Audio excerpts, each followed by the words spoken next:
Karibu katika habari za hivi sasa, habari za Waitress Media ukiwa naye Alex Waita.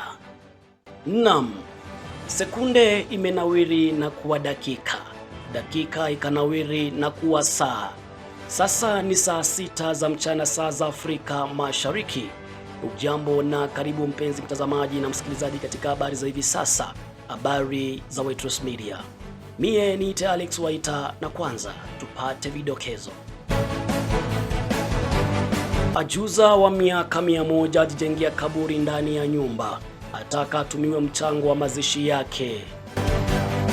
Rigathi Gachagua afichua kiasi William Ruto anadaiwa kupokea katika muktaba wa mafuta wa G2G.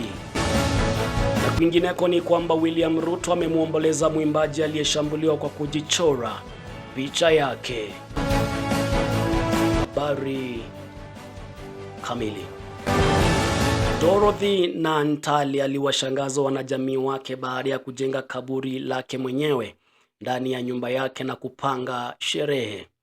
Mwanamke huyo mwenye umri wa miaka 100 alisema kuwa kaburi hilo ni sehemu ya ndoto yake ya mazishi yote ya kuandaa makazi yake ya mwisho akiwa bado hai na mwenye nguvu. Alizungumza kuhusu mume na watoto wake alipokuwa akieleza ni kwa nini alichagua kujenga kaburi ambalo ni la kisasa zaidi kuliko nyumba yake dogo.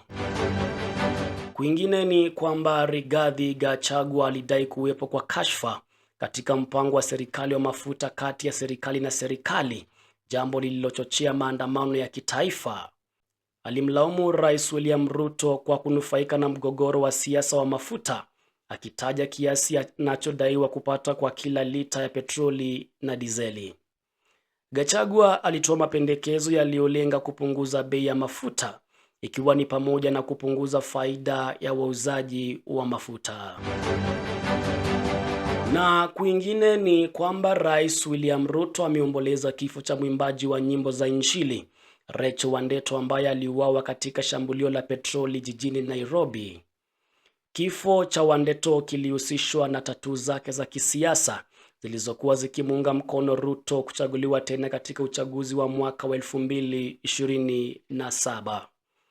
Waziri wa usalama wa ndani Kipchumba Murkomen aliapa uchunguzi wa haraka kuhusu shambulio hilo la kikatili ambalo limewaacha wanajamii wakiwa na huzuni mkubwa. Na mpenzi mtazamaji, kufikia hapo hatuna la ziada ila kukushukuru kwa kuzidi kuwa nasi kuanzia mwanzo hadi tamati. Zidi kufuatilia habari hizi na zinginezo katika mitandao yetu ya kijamii @Waitress Media. Mie ni Alex Waita na hii ni Waitress Media. Kwaheri.